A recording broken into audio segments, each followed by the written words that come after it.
Pablito González Casanova dice que la democracia sin poder popular no es democracia.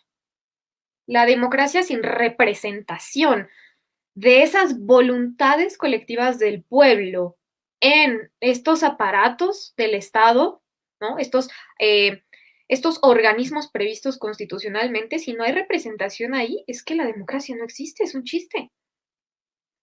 Y parece que la película tú dices, no, pues es que eso no pasa. ¿Cómo no? Sí, hasta pasa a niveles, ¿no? Les decía más potentes, más profundos en Latinoamérica, ¿no? O sea, de verdad que una democracia, o sea, un sistema político democrático sin esa inscripción de esos derechos, de esas luchas, de esas voluntades diversas, colectivas, de las mujeres, de los pueblos originarios, de los migrantes, etcétera, si esas luchas, ¿no? Si esas necesidades, si esos deseos no están dentro del Estado, entonces no hay nada.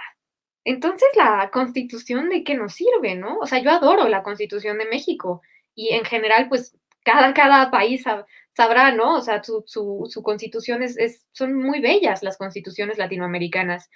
Desafortunadamente, ahí es cuando tenemos que entrar al análisis de decir, bueno, ¿por qué si están redactadas de cierta forma, por qué no se cumplen, no? Que siempre la pregunta de los alumnos, bueno, pero maestra, ya entendimos la teoría, la doctrina, pero pues, ¿por qué se parece más mi realidad a la película que a la, a la Constitución, ¿no?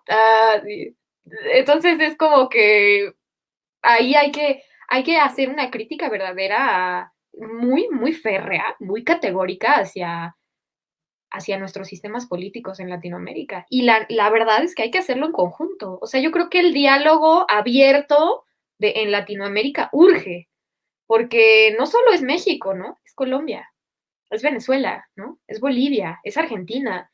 Y todos estamos pasando por una situación muy parecida estructural, en donde hay un desmantelamiento de los derechos sociales, en donde hay una verdadera crisis de la democracia, en donde no se respetan los lineamientos a cabalidad de la Constitución. Y en la Constitución recordemos que no es cualquier texto legal, es el presupuesto de validez de todo el sistema jurídico y debe irradiar en cada acto de autoridad, ¿no? En cada movimiento que hagan los poderes. ¿Y eso por qué no pasa? Creo que hay que ser... Esto no termina aquí. Estás a un clic de ver la conferencia completa. Ah, y no olvides suscribirte.